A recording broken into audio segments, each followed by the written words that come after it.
दोस्तों आपने सुना होगा कि बहुत सारे लोग कहते हैं कि यार एक अच्छी जिंदगी जीनी है और अच्छी जिंदगी के लिए आप पढ़ो, है ना, अच्छी एजुकेशन लो जिससे आपको अच्छी नौकरी मिले।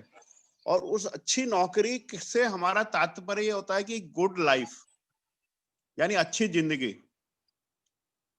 और वो अच्छी जिंदगी मानी भी जाती है क्योंकि हमारे समाज में अच्छी जिंदगी का मतलब ये कि आपको अच्छा पैकेज मिले, आप अच्छे पैसे कमा रहे हो। लेकिन दोस्तों एक वर्ड और होता है जिसको कहते हैं गुड लाइफ नहीं, ग्रेट लाइफ। और इस वर्ड को लोग समझते ही नहीं है। गुड लाइफ और ग्रेट लाइफ में बहुत शब्दों में तो बहुत कम अंतर है, लेकिन जिंदगी में बहुत इसके मायने अलग अलग हैं। तो आपको गुड लाइफ और ग्रेट लाइफ में अंतर समझना पड़ेगा। ग्रेट लाइफ में ना केवल पैसा है बल्कि अच्छी हेल्थ भी है, गुड वेल्थ भी है, सिक्योरिटी भी है, पॉजिटिविटी भी है और टाइम और मनी का फ्रीडम भी है। जब आप इस चीजों को मिला दोगे, दैट इज ग्रेट लाइफ। और गुड लाइफ तो अपने आप ही आ रही है क्योंकि आप अच्छा पैसा तो कमा ही रहे हो। और दोस्तों ग्रेट लाइफ के लिए केवल एक चीज चाहिए आपको, आपका माइंडसेट आपको बदलना है, आपको अपने विचारों में चेंज लाना है और आपको कोई ऐसा बिजनेस करना है जहां लोग आपके लिए काम करें। क्योंकि लोग आपके लिए जब काम करेंगे तो वो एक बहुत बड़ा बिजनेस बनेगा और जिसको हम नेटवर्क मार्केटिंग कहते हैं। अपने आप में ये बहुत बड़ी चीज है और ये ग्रेट लाइफ जीने का सबसे आसान तरीका है। आप इस शब्द पे और विचार करना कि हम गुड लाइफ जीना चाहते हैं या ग्रेट लाइफ जीना चाहते हैं, है ना। उसके बाद हम आगे बढ़ते हैं। और आज आप लोग ये देखते हो कि कोरोना ने कितनी त्राही त्राही मचा रखी है। सारी गवर्नमेंट परेशान है और अभी जब से ये सर्दी शुरू हुई है, पॉल्यूशन बढ़ा है, तब से ये बीमारी एकदम से, और ये फेस्टिवल्स आए अपने, इतनी ज्यादा बीमारी पैर पसार रही है कि लोग हर घर में कोई ना कोई कोरोना से पीड़ित है। अगर परिवार बचा हुआ है तो पड़ोसी जरूर पीड़ित है, अपना कोई ना कोई रिश्तेदार जरूर पीड़ित है। और हम ये देखते हैं कि ज्यादातर लोग कोरोना से परेशान हैं। और दोस्तों अगर एक बार कोरोना हो जाता है ना, तो आपकी जिंदगी में बहुत बदलाव आ जाता है। आपकी जमा पूंजी खर्च होने लगती है, आपके डिप्रेशन आने लगता है, पूरा परिवार अलग थलग पड़ जाता है, ना आपकी कोई हेल्प करने वाला होता है, ना आपसे कोई बात करने वाला होता है। और आपको केवल ये ख्याल आता है कि कल पता नहीं क्या होगा, क्या पता मेरी ऑक्सीजन सैचुरेशन और डाउन चली जाए और मुझे आईसीयू में भर्ती कराना पड़े। और अगर एक बार आप हॉस्पिटल में एडमिट हो गए दोस्तों, 7 से 10 दिन के बीच से आप डिस्चार्ज नहीं हो सकते। कॉम्प्लिकेशन इस तरह के होते हैं। इसके कॉम्प्लिकेशन इस तरह के होते हैं कि आप कुछ कर ही नहीं सकते उसमें। और इसके कॉम्प्लिकेशंस की वजह से आपको हॉस्पिटल में एडमिट अगर होना पड़ गया तो 2 से 4 लाख आपकी वेल्थ चल जाएगी। और आपको जो मानसिक कष्ट होगा वो अलग होगा। हॉस्पिटल में जो कोविड के पेशेंट्स होते हैं ना, पागलों की तरह हो जाते हैं क्योंकि ना उनसे कोई बात करने वाला, कोई संभाल नहीं रहा, आप अलग थलग पड़े हो, परिवार की कोई हेल्प नहीं कर रहा, आपकी परिवार वाले हेल्प नहीं कर पा रहे। और उसके बाद लंग्स के इतने कॉम्प्लिकेशन, अगर आप ठीक होके आ गए, ये आप किस्मत वाले होंगे, आपने पैसे भी खर्च करे और आ भी गए, तो उसके बाद के कॉम्प्लिकेशंस बहुत होते हैं और आपको कम से कम 4 से 12 सप्ताह लग जाते हैं उस भयावह स्थिति से रिकवर करने के लिए। यानी आप जो पहले थे उस नॉर्मल लाइफ को जीने के लिए आपको 4 से 12 सप्ताह लग जाते हैं। इस बीच अगर उस कॉम्प्लिकेशन की वजह से आपको कुछ हादसा हो जाए तो वो अलग है, जो क्योंकि आप अभी इन दिनों में बहुत सारे न्यूज आपने पढ़ी होगी, है ना। क्योंकि हम लोग आसपास के लोगों को तो नहीं जानते, लेकिन जो पब्लिक फिगर होते हैं, जो बड़े लोग होते हैं, किरण माहेश्वरी है या असम के मुख्यमंत्री थे, या बहुत सारे नेता लोग जब जाते हैं तो तभी अखबारों में इनमें आती है, और वो पोस्ट कोविड की वजह से गए सब लोग। तो दोस्तों पोस्ट कोविड इतनी बड़ी प्रॉब्लम है अभी, आपकी लाइफ की पूरी 12 बजा देता है वो। और आप अपनी जो रूटीन लाइफ है ना, आप कमाने जाते हो या नौकरी पे जाते हो या कहीं और जाते हो, आपको बहुत सारा समय लगता है और इस बीच आप बहुत सारी वही मानसिक तनाव से गुजरते रहते हो। नींद उड़ जाती है, आपको रोज डर लगता है आज सांस सही आ रही है कि नहीं आ रही आज, और उनको आती भी नहीं है, वास्तव में बहुत सारी प्रॉब्लम्स रहती है। लेकिन इन सब के बीच जो हमने सर्वे किया और हमने जिन लोगों को सप्लीमेंट्स दिए, अव्वल तो उनको बहुत ज्यादा कॉम्प्लिकेशन हुआ ही नहीं कोरोना का। लेकिन अगर कोरोना का कॉम्प्लिकेशन हुआ और बाय द वे कुछ लोगों ने, जिनको बिलीफ नहीं था पहले, और आफ्टर कोविड, पोस्ट कोविड अगर किसी ने अच्छे सप्लीमेंट्स लिए तो दोस्तों वो जो पीरियड है आपको 4 से 12 सप्ताह का, वो मात्र 1 से 2 सप्ताह में रिड्यूस हो जाता है। यानी आप 7 से 15 दिन के अंदर अंदर आप अपनी नॉर्मल लाइफ जी सकते हो, काम पे जा सकते हो, कमा सकते हो, लोगों से मिल सकते हो और आप हेल्दी जीवन जी सकते हो, और आपको पोस्ट कोविड कॉम्प्लिकेशंस भी बहुत कम हो जाता है। तो ये सब बात करने के लिए आज हम इसी सब की जानकारी आपको देंगे, और इन सबको बात करने के लिए हमारे पास जो न्यूट्रिशन एक्सपर्ट्स हैं और पीडियाट्रिशियन भी हैं, उनका सप्लीमेंट्स पे बहुत गहरी पकड़ है, बहुत ज्यादा वो स्टडी करते हैं इस चीजों पे और बहुत उनके पास नॉलेज है इसकी, और उन्होंने अपने परिवार में बहुत सारे लोगों को इस सब चीजों से ठीक किया है। ऐसे डॉक्टर दीपक को मैं बुलाना चाहूंगा, जो आपको ये बताएंगे कि आप सप्लीमेंट्स के साथ, आप दोस्तों इस चीज को नोट कर लेना, सप्लीमेंट्स के साथ आप अपने और अपने परिवार या अपने मित्रों को 1 से 2 वीक में कैसे नॉर्मल लाइफ जीने के लिए प्रेरित कर सकते हो। एक एक बात उनकी बहुत अच्छी होगी, नोट कर लो। एक एक सप्लीमेंट्स के लिए आप उनसे उनसे बाद में आप क्वेश्चन भी कर सकते हो। तो मैं डॉक्टर दीपक को इन्वाइट करूंगा कि वो इन सब के बारे में हमें बताए। डॉक्टर दीपक। जी बॉस, गुड इवनिंग और गुड इवनिंग फ्रेंड्स। दोस्तों, जब मैं इस टॉपिक को प्रिपेयर कर रहा था तो मुझे भी नहीं लग रहा था पोस्ट कोविड इतना भयावह हो सकता है, क्योंकि कोविड की भयावहता तो हम देखते आ रहे हैं फरवरी मार्च से, लेकिन पोस्ट कोविड भी इतना खतरनाक हो सकता है ये मुझे पता चला जब मैंने इसके बारे में पढ़ा। दोस्तों, कोविड में दो तरीके के पेशेंट होते हैं। एक होते हैं माइल्ड इलनेस, जिनको हल्का सा खांसी जुकाम हुआ, हल्का सा फीवर आया, हॉस्पिटलाइज होने की जरूरत नहीं पड़ी, तो उनमें जो क्लिनिकल रिकवरी होती है दोस्तों, वो उसका पीरियड लगभग 2 वीक का होता है, मतलब लगभग 14 दिन का हम लोग मानकर चलते हैं। दूसरे होते हैं जो हॉस्पिटलाइज होके आए हैं, जो वेंटिलेटर पे रहे हैं, जिनको ऑक्सीजन की जरूरत पड़ी है, तो उनमें जो क्लिनिकल रिकवरी का पीरियड माना गया है दोस्तों, वो माना गया है 3 to 6 वीक। लेकिन ये प्रोलॉन्ग हो सकता है 6 मंथ तक भी, 6 मंथ to 12 मंथ तक भी, कई ऐसे पेशेंट देखे गए। अब दोस्तों, सबसे ज्यादा जो डॉक्टर्स जो कोविड के पेशेंट का ट्रीट कर रहे हैं, उनको एक ही चीज सुनाई पड़ती है। पेशेंट आके यही पूछता है पोस्ट कोविड वाला कि डॉक्टर साहब, when I will feel normal, कि कब मैं पहले की तरह हो जाऊंगा, कब मैं नॉर्मल महसूस करने लगूंगा। क्योंकि अभी क्या दोस्तों, क्या हुआ है कोविड में मोर्टेलिटी तो कम हो गई है, तो इसलिए नंबर ऑफ कोविड सर्वाइवर वो लगातार इंक्रीज हो रहे हैं। अब इसके लिए जो बड़े बड़े हॉस्पिटल्स हैं, उन्होंने तो पोस्ट कोविड क्लिनिक भी चालू कर दिया, लाइक अपोलोज और बड़े बड़े जो ग्रुप्स हैं फोर्टिस, इन्होंने पोस्ट कोविड क्लिनिक भी चालू कर दी।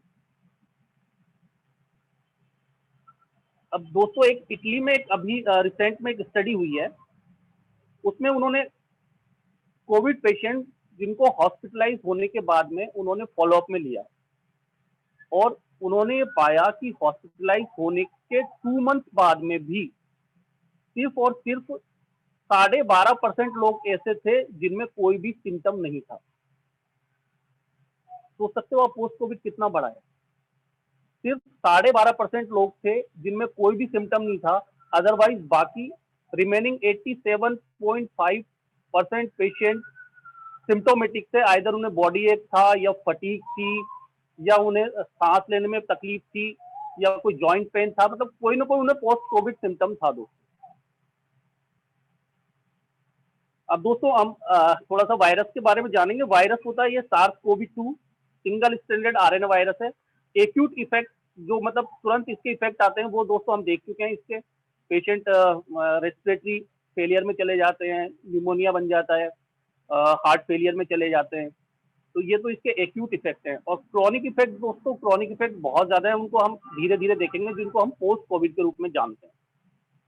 तो दोस्तों सिस्टम वाइज हम देखेंगे तो पहला होता है रेस्पिरेटरी सिस्टम, यानी हमारा श्वसन तंत्र। अब दोस्तों जब से कोविड आया है, हमें एक चीज तो पता है कि सबसे ज्यादा अटैक ये लंग्स पे करता है, और 97% पेशेंट जो सिम्टोमेटिक हैं उनमें लंग्स में कुछ ना कुछ ओपेसिटी देखे जाता है सीटी स्कैन पे। यानी जितने भी पेशेंट सिम्टोमेटिक हैं तो उनमें लंग डिजीज तो डेवलप होगी 97%। अब इसके दोस्तों क्या क्या रीजन है? पहली चीज तो लंग्स की केयर की क्यों जरूरत है? पहली चीज तो वायरस का इन्फेक्शन हुआ है तो वो लंग को डैमेज कर रहा है, क्योंकि जो ACE2 रिसेप्टर पे जाके जो वायरस अटैक कर रहा है वो कार्डियक में और रेस्पिरेटरी मसल्स में अच्छे से मिलता है। सेकेंड, दूसरा, अब उसने रेस्पिरेटरी सिस्टम पे अटैक किया है तो वो वायरस तो डैमेज कर ही रहा है, इसके अलावा जो हमारा इम्यूनोलॉजिकल रेस्पॉन्स है टुवर्ड्स वायरस, उससे भी लंग्स को डैमेज हो रहा है। तीसरी चीज हम देखेंगे कि पेशेंट को ऑक्सीजन की जरूरत पड़ रही है, तो ऑक्सीजन भी दोस्तों फ्री रेडिकल होता है, तो ये भी लंग की इंजरी को प्रोमोट करते हैं। इसके अलावा वेंटिलेटर्स यूज हो रहे हैं, तो वेंटिलेटर्स भी लंग इंजरी को फर्दर एग्रावेट कर रहे हैं। इसके अलावा दोस्तों अभी तक सिर्फ और सिर्फ स्टेरॉइड्स के बारे में देखा गया वर्ल्ड में कि ये कोविड पेशेंट में मोर्टेलिटी को कम करती है और ये लंग डैमेज को प्रिवेंट करती है, मतलब कम करती है रिस्क को। लेकिन दोस्तों स्टेरॉइड के बाकी जितने भी सिस्टम है उन पे बहुत साइड इफेक्ट बहुत ज्यादा है, तो स्टेरॉइड को हम बहुत लंबे टाइम तक नहीं दे सकते। दोस्तों इसके बाद में बात करते हैं हम हार्ट की, क्योंकि सेकेंड ऑर्गन जो इन्वॉल्व होता है दोस्तों वो होता है हार्ट। अब ये क्या करता है, जो ACE2 रिसेप्टर होते हैं जो अपने लंग्स में होते हैं, वही रिसेप्टर अपने कार्डियक मसल्स में भी होते हैं, तो कार्डियक मसल्स में सूजन ला देता है। अब कार्डियक मसल में दोस्तों सूजन आ गई है तो हमारे जो हार्ट की पंपिंग कैपेसिटी है वो कम हो जाती है, और जब पंपिंग कैपेसिटी कम हो जाती है और वो 40% से यदि कम आती है तो हार्ट तो ब्लड पंप कम करने लग गया, तो पेशेंट को इस तरह के सिम्टम आने लगते हैं जैसे उसको हार्ट अटैक आया हो। इसके अलावा दोस्तों क्लोटिंग एबनॉर्मलिटीज भी इसमें होती हैं, तो उसकी वजह से जो ब्लड वेसल्स हैं, चाहे वो लंग्स की हो, चाहे वो ब्रेन की हो, चाहे अपनी पेरिफेरल वेन्स की हो, तो उनमें काफी सारे क्लोट भी होते हैं जो थ्रोम्बस के रूप में कहीं भी डिपॉजिट हो सकते हैं। अब दोस्तों हम बात करें, हमने रेस्पिरेटरी सिस्टम को देखा, मतलब लंग्स को देखा किस तरह से अफेक्ट कर रहा है, उसके बराबर हार्ट को देखा, हार्ट को भी किस तरह से ये अफेक्ट कर रहा है, और तीसरा जो इम्पोर्टेंट सिम्टम है वो है अपना न्यूरोलॉजिकल सिस्टम। दोस्तों हम साइंस के स्टूडेंट रहे हैं तो हमें पता है कि जो न्यूरॉन्स होते हैं उनके ऊपर एक माइलिन शीट होती है, और दोस्तों जो माइलिन शीट होती है वो 70% तो बनी होती है गुड क्वालिटी लिपिड्स से, जिनको हम बोलते हैं फूफा, पॉली अनसैचुरेटेड फैटी एसिड, और 30% जो उसका पार्ट है वो प्रोटीन से बना होता है। अब दोस्तों ये कोविड क्या करता है, कोविड माइलिन शीट को डैमेज करता है, तो एक तरह से ये डीमाइलिनेटिंग इलनेस होती है जो मेडिकल टर्मिनोलॉजी में बोलते हैं, तो उस तरह की इलनेस करता है, और उससे क्या होता है दोस्तों, उससे सीवियर फटीग होती है। दोस्तों कोविड में जो पोस्ट कोविड जो निकल के सामने आ रहा है उसमें यही होता है कि मोस्ट कॉमन सिम्टम यही निकल के आ रहा है कि लोग कह रहे हैं कि थकान इतनी ज्यादा है, उठा ही नहीं जाता, मसल क्रैम्प होने लग जाती है, बॉडी एक इतना ज्यादा रहता है, तो severe fatigue and muscle strength का लॉस हो जाता है। इसके अलावा दोस्तों इसका एक और सिम्टम है लॉस ऑफ स्मेल। अब लॉस ऑफ स्मेल क्यों होता है दोस्तों, कि जब वायरस ब्रेन में एंटर करता है तो एक ऑल्फैक्टरी बल्ब होता है, उसको वो डैमेज करते हुए ब्रेन में एंटर करता है, और ऑल्फैक्टरी जो बल्ब होता है वो रिस्पॉन्सिबल होता है अपने स्मेल के लिए, तो इस वजह से स्मेल का लॉस हो गया। न्यूरोलॉजिकल में दोस्तों अपन ने देखा एक तो फटीग बहुत ज्यादा है, मसल स्ट्रेंथ का लॉस हो जाता है, स्मेल जो होती है उसका लॉस हो जाता है, इसके अलावा टेस्ट सेंसेशन है वो चले जाते हैं, हेडेक रहने लग जाती है, और शॉर्ट टर्म मेमोरी लॉस भी हो जाता है। और चौथे जो सबसे इंपॉर्टेंट सिम्टम है वो भी है साइकेट्रिक सिम्टम, क्योंकि दोस्तों जिनको कोविड हो चुका है ना, उसके बाद में वो पोस्ट ट्रॉमेटिक स्ट्रेस डिसऑर्डर, एक साइकेट्री में टर्मिनोलॉजी आती है दोस्तों, PTSD, post traumatic stress disorder. तो उसमें क्या रहता है, क्योंकि एक तो पेशेंट जब एडमिट रहेगा हॉस्पिटल में तो वो घर वालों से अलग रहेगा, अपने फ्रेंड सर्किल से अलग रहेगा, तो उसमें एंजाइटी बहुत ज्यादा आ जाती है, डिप्रेशन आने लग जाता है, नींद नहीं आती है उसको, और कई कई केसेस में तो दोस्तों देखा गया है कि उनमें पोस्ट कोविड में सुसाइडल टेंडेंसीज भी देखी गई है। अब साइकेट्रिक इलनेसेस के रीजन दोस्तों मैंने जैसे बताया आपको, फैमिली और फ्रेंड से वो अलग है, वहां पे हॉस्पिटल में कोई उसको इतना केयर भी नहीं कर रहा है। दूसरा, इस डिजीज से रिलेटेड जो स्टिग्मा है, तो स्टिग्मा मतलब क्या है, कोविड हो गया तो उस घर के आसपास भी कोई नहीं दिखेगा दोस्तों, सब आपकी फैमिली सब दूर हो जाती है। और तीसरा, जो एंजाइटी वगैरह जो आप सराउंडिंग में जो पेपर्स वगैरह और जो न्यूज चैनल्स वाले देते रहते हैं, इसकी वजह से दोस्तों मेंटल इलनेसेस हो जाती है। अब दोस्तों ये तो हमने देखा कि पोस्ट कोविड में क्या क्या हमारे साथ हो सकता है।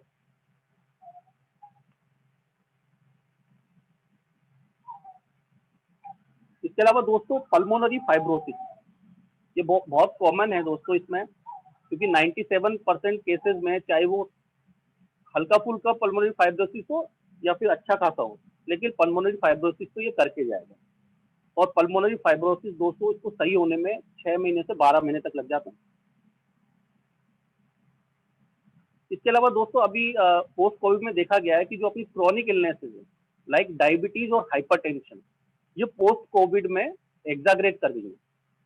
और जिन पेशेंट को पहले डायबिटिक भी नहीं थे और हाइपरटेंसिव भी नहीं थे, वो पोस्ट कोविड में डायबिटिक भी हो गए और हाइपरटेंसिव भी हो गए। तो ये दोस्तों इसका पोस्ट कोविड का बहुत अ, जबरदस्त साइड इफेक्ट है। अब दोस्तों बात करें हम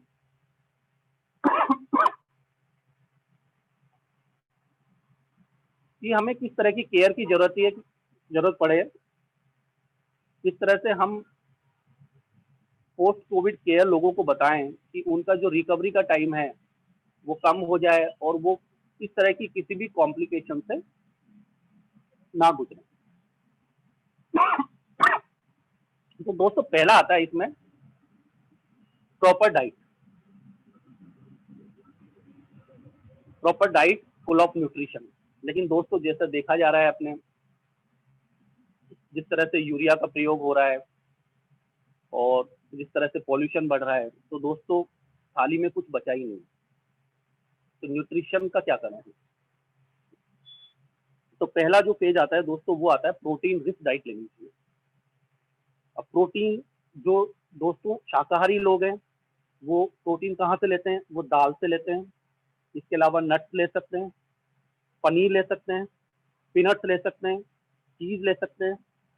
और जो नॉन वेजिटेरियन है वो फिश, मटन, चिकन, उनसे ये ले सकते हैं। अब दोस्तों पूरे जितने भी मैक्रो न्यूट्रिएंट्स हैं उसमें सबसे ज्यादा जो मिसकंसेप्शन है वो प्रोटीन के बारे में ही है। आप किसी से भी ये पूछोगे कि आपको प्रोटीन लेना चाहिए, तो उसका पता जवाब क्या आएगा आपके पास में कि नहीं, मैं तो रोज पनीर खा लेता हूँ, रोज मैं तो अंडा खाता हूँ, मैं तो रोज दाल खाता हूँ, मेरे में कहाँ से प्रोटीन की कमी है। तो दोस्तों इसी के लिए मैंने थोड़ा प्रोटीन के बारे में हम डिस्कस करते हैं।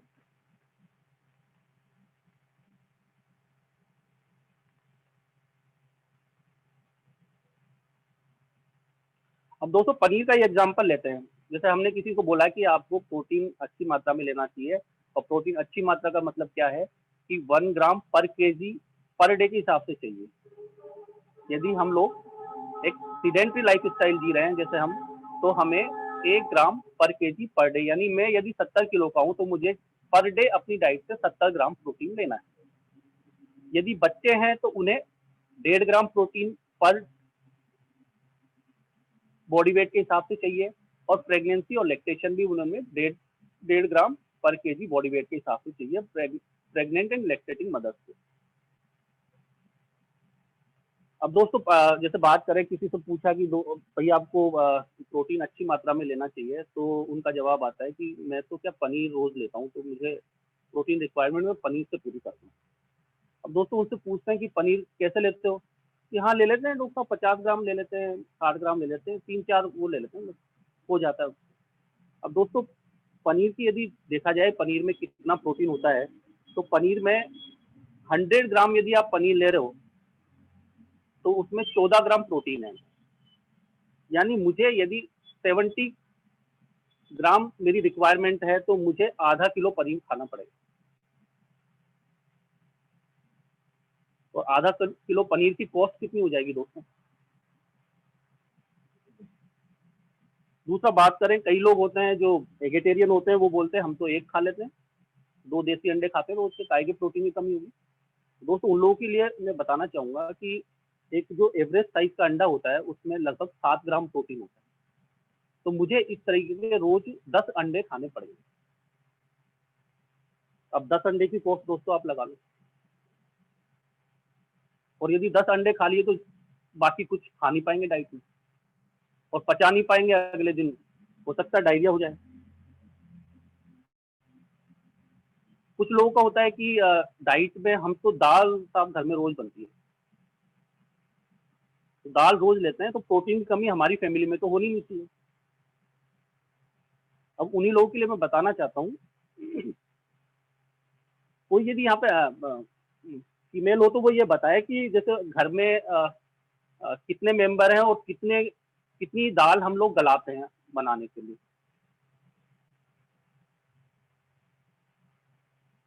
कोई भी आके आके बताए। जैसे घर में हम 4 मेंबर हैं तो हमें कितनी दाल, सूखी मात्रा दाल की कितनी गलानी पड़ेगी बनाने के लिए?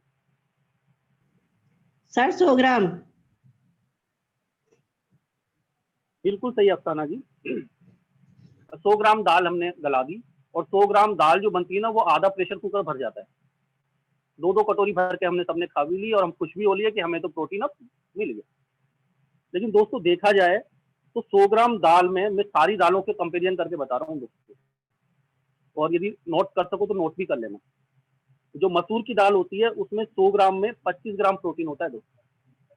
मतलब आप 4 लोगों की फैमिली है और आपने 100 ग्राम दाल बनाई है, तो आपने 25 ग्राम प्रोटीन ले लिया। अब 25 ग्राम प्रोटीन को 4 लोगों में डिवाइड कर लो, यानी 6 ग्राम प्रोटीन आपको मिल गया, और आप ये खुश हो रहे हो कि मेरी तो प्रोटीन रिक्वायरमेंट आज पूरे दिन की कंप्लीट हो गई। राजमा में दोस्तों 100 ग्राम में 23 ग्राम होता है। इसके अलावा दोस्तों मटर की बात करें, मटर में 100 ग्राम में 20 ग्राम होता है। मूंग की दाल में दोस्तों 100 ग्राम में 24 ग्राम होता है। उड़द की दाल में 24 ग्राम होता है। चने की दाल में 22 ग्राम होता है, और तुअर की दाल में 25 ग्राम होता है, और सबसे ज्यादा दोस्तों सोयाबीन में होता है, वो 43 ग्राम होता है पर 100 ग्राम। अब दोस्तों हम थोड़ा नॉन वेजिटेरियन की तरफ जाते हैं। अफसाना जी बताओ कि जैसे आपकी 4 लोगों की फैमिली है तो आप चिकन कितना बनाओगे घर में? 500 ग्राम। 500 ग्राम जी। ठीक है। क्योंकि मेन प्रॉब्लम पता है कहाँ आती है दोस्तों, प्रोटीन की बात यदि हम किसी नॉन वेजिटेरियन से करें तो वो तो ये कहेंगे हम तो रोज मांस मच्छी खाते हैं, हमें तो प्रोटीन की कमी हो ही नहीं सकती। तो अफसाना जी ने बताया कि 500 ग्राम चिकन बनेगा 4 लोगों के लिए, मतलब लगभग 125 ग्राम आएगा। क्यों अफसाना जी? जी सर। तो पर हेड डिवीजन करें तो लगभग 125 ग्राम चिकन हिस्से में आएगा अपने। और दोस्तों 125 ग्राम चिकन में प्रोटीन कंटेंट कितना है? 33 ग्राम। मतलब हम ये मान के चल रहे हैं कि हम चिकन खा रहे हैं तो भी हम 33 ग्राम 34 ग्राम से ज्यादा नहीं ले पाते। इसी तरह मटन का दोस्तों कंपैरिजन करें तो मटन यदि 100 ग्राम मटन है तो उसमें 25 ग्राम प्रोटीन है, और यदि फिश जो भी बेस्ट फिश हो, सालमन फिश, तो उसमें 22 ग्राम है पर 100 ग्राम। और दोस्तों अभी क्या कल मेरी श्याम जी से बात हो रही थी तो मैंने उनसे यही पूछा कि आप प्रोटीन के लिए क्या कर रहे हो? तो उन्होंने बोला कि डॉक्टर साहब मैं प्रोटीन के लिए तो मैंने पेप्टिन के डिस्किट्स आते हैं वो मंगवा रखे हैं, और 2 डिस्किट रोजाना ले लेता हूँ तो अपना काम हो जाता है। तो दोस्तों उसके लिए मैंने उस चीज का कंपैरिजन किया। मैं जो पेप्टिन की बिस्किट की जो ऑफिशियल वेबसाइट है उस पर गया और वहां से मैंने उनके डाटा लिए। तो दोस्तों जो सेप्टिन के डिस्किट आ रहे हैं वो 300 ग्राम जो डिस्किट आ रहे हैं वो 440 रुपए के आ रहे हैं दोस्तों। 300 ग्राम 440 रुपए के, और 300 ग्राम जो उनके कंटेंट मैंने देखे तो 100 ग्राम में, पर डिस्किट में 100 ग्राम में 30 ग्राम प्रोटीन मिल रहा है दोस्तों। इसके अलावा कार्बोहाइड्रेट मिल रहा है 71 ग्राम और फैट्स मिल रहे हैं फ्री में 14 ग्राम। इसलिए दोस्तों यदि 300 ग्राम भी यदि मैं कंज्यूम करता हूं तो मुझे लगभग 90 ग्राम प्रोटीन मिलेगा, जिसके लिए मुझे 440 रुपए खर्च करने पड़ेंगे, वो भी 17 तरह के अमीनो एसिड्स हैं उसमें। ऐसे भी अमीनो एसिड डाले हुए हैं जिनकी हमारी बॉडी को जरूरत भी नहीं है, जो नॉन एसेंशियल की श्रेणी में आते हैं उनको भी उन्होंने डाल रखा है कि सिर्फ प्रोटीन कोटा उन्हें पूरा करना। इसके अलावा आपको प्रोटीन तो मिल गया, कॉस्टली भी हुआ। यदि मैं इसकी कॉस्ट निकालूं तो लगभग 1 ग्राम की 5 ग्राम के आसपास आती है, 5 रुपए के आसपास आती है। इसके अलावा आपने प्रोटीन तो मिल गया, फैट्स आपको 14 ग्राम फैट खाने पड़ेंगे इसके प्रोटीन के एवज में। इसके अलावा इसमें जो सोर्स ऑफ प्रोटीन है वो है कैसीन, और कैसीन से हमेशा दोस्तों ऐसा लगता है कि जैसे प्यास लग रही है, कितना ही पानी पी लो भले। और चौथा, कैसीन का जो साइड इफेक्ट है वो है इरिटेबल बाउल सिंड्रोम। तो हमेशा आपको ऐसा लगेगा खाने के बाद में कि मुझे पोटी जाने की इच्छा होगी। इसके अलावा कैसीन से कॉन्स्टिपेशन बहुत ज्यादा होता है दोस्तों, मतलब होगा ही कॉन्स्टिपेशन यदि आप कैसीन ले रहे हैं। तो ये तो दोस्तों प्रोटीन के बारे में था।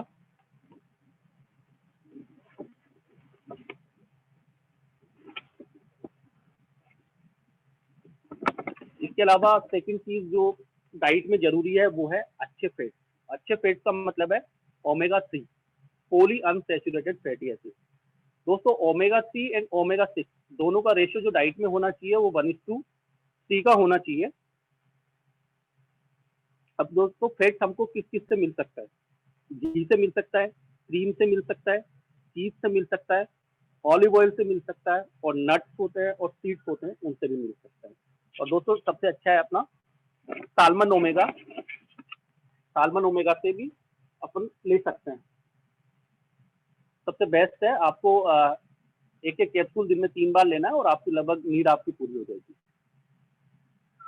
और प्रोटीन के लिए दोस्तों बेस्ट है अपन इतनी मेहनत करें, क्योंकि एमवे का एक स्लोगन है ईट हार्ड या ईट स्मार्ट। इतना यदि हम माथापच्ची करें उसके बजाय हम न्यूट्रीलाइन ऑल प्लांट प्रोटीन लें और उसके 2 स्कूप सुबह और 2 स्कूप शाम को यदि खा लें तो अपनी प्रोटीन की रिक्वायरमेंट वैसे ही पूरी हो जाएगी। और इसके साथ में हमें दूसरी चीजें भी नहीं, जो फैट्स वगैरह वो भी अपने को नहीं मिलेगा क्योंकि वो प्योर प्रोटीन है। इसके अलावा दोस्तों हम बात करें जो डाइट में अपने जिंक होना चाहिए और विटामिन सी होना चाहिए और विटामिन डी होना चाहिए। अब दोस्तों जिंक का जो सबसे अच्छा सोर्स है वो तो है मिट्टी, लेकिन मिट्टी में से आजकल जिंक खत्म हो गया है क्योंकि यूरिया वगैरह जो हम इतना डाल रहे हैं तो जिंक मिट्टी में से खत्म हो गया है।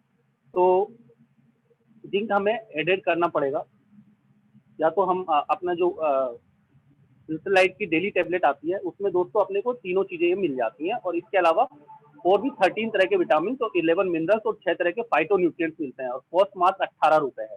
तो दोस्तों इसको जरूर से जरूर लेना चाहिए। इसके अलावा दोस्तों पानी अच्छी मात्रा में पिए, लगभग 3 से 4 लीटर पर डे के हिसाब से पानी पिए, क्योंकि इसमें पोस्ट कोविड में डिहाइड्रेशन ज्यादा होता है। इसके अलावा दोस्तों पोस्ट कोविड के बाद में विग्रस एक्सरसाइज नहीं करें जिससे आपको हार्ट पे अनावश्यक लोड पड़े। इस तरह की जैसे रनिंग है, स्प्रिंटिंग एक्सरसाइज है, इस तरह की अवॉइड करें जब तक आप पोस्ट कोविड से रिकवर नहीं हो जाते तब तक। इसके अलावा एल्कोहल एंड स्मोकिंग इनको आज ही क्विट कर दें। इसके अलावा लगभग अपनी डाइट में फ्रूट्स एंड वेजिटेबल्स, 5 तरीके के फ्रूट्स और 5 तरह की वेजिटेबल्स अपनी डाइट में शामिल करें, और लगभग 5 डिफरेंट तरीके के हों, डिफरेंट कलर्स के हों, लगभग 400 ग्राम के आसपास की क्वांटिटी हो, उनको अलग अलग सर्विंग में उनको 400 ग्राम को आपको फिनिश करना है। और यह इसका सेकंड ऑप्शन है कि न्यूट्रीलाइट की फ्रूट्स एंड वेजिटेबल्स आती है, वो 1 टेबलेट आपको सुबह और 1 टेबलेट आपको शाम को लेनी है, तो आपकी फ्रूट्स एंड वेजिटेबल की रिक्वायरमेंट पूरी हो जाएगी। इसके अलावा दोस्तों कैल्शियम को हमें अपनी डाइट में शामिल करना है, क्योंकि कैल्शियम दोस्तों हर सेल का जो मैकेनिज्म है, जो एटीपी है, वो कैल्शियम उसमें जो एंजाइम होते हैं उनमें कैल्शियम ही ट्रिगर फैक्टर का काम करता है। इसलिए कैल्शियम जो कार्डियक मसल्स वगैरह है वहाँ पे कैल्शियम का बहुत अच्छा रोल है दोस्तों, तो कैल्शियम को अपनी डाइट में शामिल करें। इसके अलावा टी, चाय और कॉफ़ी बहुत ज़्यादा ना पिएँ, क्योंकि ये भी डिहाइड्रेशन करती हैं और हार्ट रेट को बढ़ाती हैं। इसके अलावा पोस्ट कोविड में दोस्तों बहुत सारा खाना एक बार में नहीं खाएं, मील्स को आप डिवाइड कर लें, हर 2-3 घंटे में कुछ हल्का फुल्का खाते रहें। इससे क्या होगा दोस्तों, अपनी न्यूट्रिशनल रिक्वायरमेंट भी पूरी हो जाएगी और GI complication like gastritis, blotting, heaviness, इस तरह की जो पोस्ट कोविड में रहती है वो भी नहीं मिलेगी। अब दोस्तों विटामिन सी के बारे में मेरे को याद आया, विटामिन सी हम किससे बोलते हैं रिलेटिव को, तो उनका एक ही होता है कि नहीं हम तो नींबू पानी पी लेते हैं। तो दोस्तों यदि ठीक है, वो उनसे आप उनका जवाब होता है नींबू पानी पी लेते हैं, तो उनसे बोलो कि आप अच्छा कितना नींबू पानी पी लेते हो, कितने नींबुओं का नींबू पानी पीते हैं। क्योंकि दोस्तों एक यदि नींबू है उसमें छिलके सहित और उसका जो पूरा है उसको हम यदि पूरे को खा जाए तो लगभग हमें 29 मिलीग्राम विटामिन सी मिलेगा बॉडी। लेकिन छिलका तो हम खा नहीं सकते, तो हम क्या करते हैं उसका जूस निकालते हैं, और जूस निकालने में दोस्तों हमें जो मिलता है ना वो 18.5 मिलीग्राम मिलता है विटामिन सी। तो दोस्तों इस तरह से यदि हमें 100 मिलीग्राम विटामिन सी की रिक्वायरमेंट पूरी करनी है तो लगभग हमको 200 ग्राम नींबू खाने पड़ेंगे। और 200 ग्राम जब नींबू खाएंगे तो दोस्तों दांतों का क्या हाल होगा, मुझे तो पता है, पता नहीं आप लोगों को पता है नहीं पता। अब दोस्तों जो इसका एक बहुत इंपॉर्टेंट एस्पेक्ट है वो है, क्योंकि कोविड में सबसे ज्यादा यदि सफर कर रहा है तो वो रेस्पिरेटरी सिस्टम कर रहा है। यदि सबसे ज्यादा यदि प्रॉब्लम हो रही है तो वो लंग्स को हो रही है। तो लंग्स के लिए दोस्तों हमारा एक बहुत अच्छा प्रोडक्ट है, वो है वसाका मुलेठी एंड सुरसा।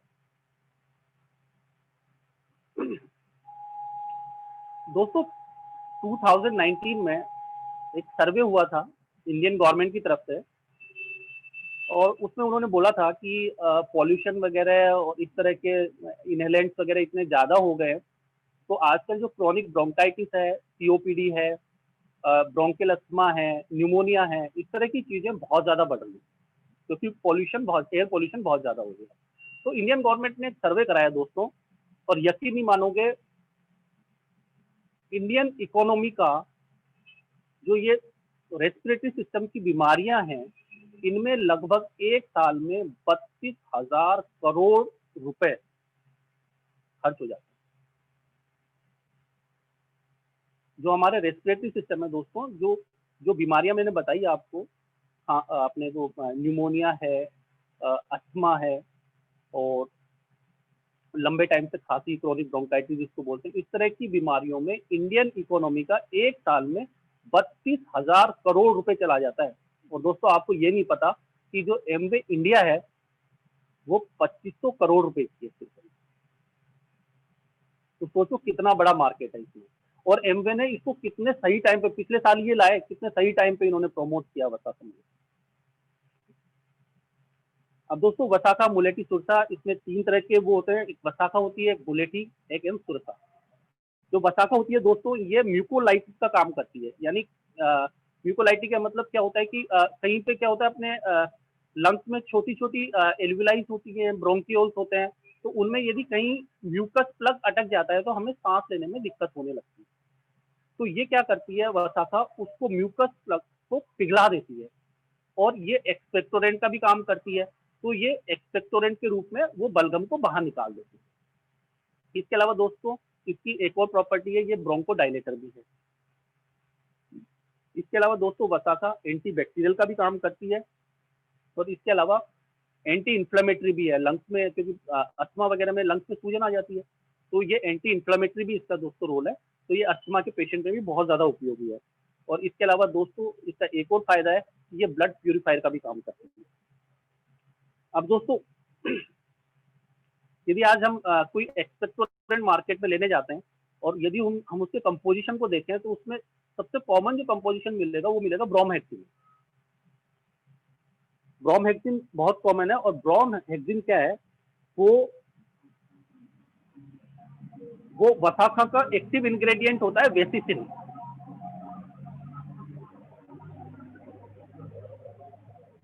दोस्तों ब्रोमहेक्सिन क्या है, ये वसाखा में जो उसका एक्टिव इंग्रेडिएंट है उसको बोलते हैं वेसिसिन, उसका सिंथेटिक फॉर्म है।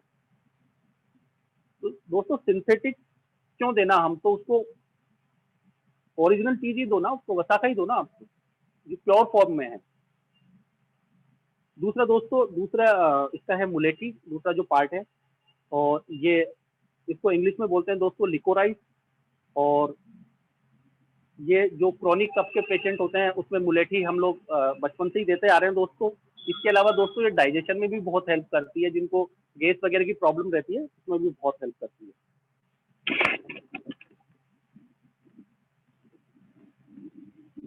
इसके अलावा दोस्तों आंखों की रोशनी बढ़ाने में, मुंह के छाले और हीमोग्लोबिन की मात्रा बढ़ाने में भी मुलेठी का बहुत अच्छा रोल है। दोस्तों तीसरा इनका इंग्रेडिएंट है वो है सुरसा। और सुरसा जो दोस्तों, सुरसा तुलसी का ही दूसरा नाम है सुरसा। और सुरसा में दोस्तों क्या रहती है कि इसकी एंटीऑक्सीडेंट प्रॉपर्टीज होती हैं। इसके अलावा दोस्तों इसका इम्यूनोमॉड्यूलेटरी एक्शन रहता है, इसकी वजह से ये इम्यूनिटी को बूस्ट अप करती है।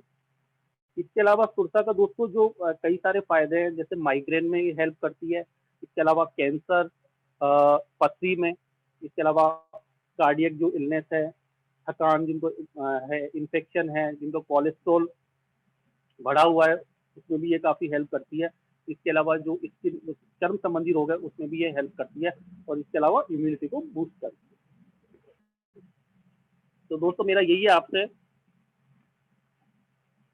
कि कोविड तो फैल रहा है, और पोस्ट कोविड, क्योंकि कोरोना सर्वाइवर्स बढ़ते जा रहे हैं, मोर्टेलिटी तो कम हो रही है, लेकिन पोस्ट कोविड दोस्तों रास्ता आसान नहीं है। पोस्ट कोविड में कॉम्प्लिकेशन आपने देखी, और इस कॉम्प्लिकेशन को हम लोग कम कर सकते हैं।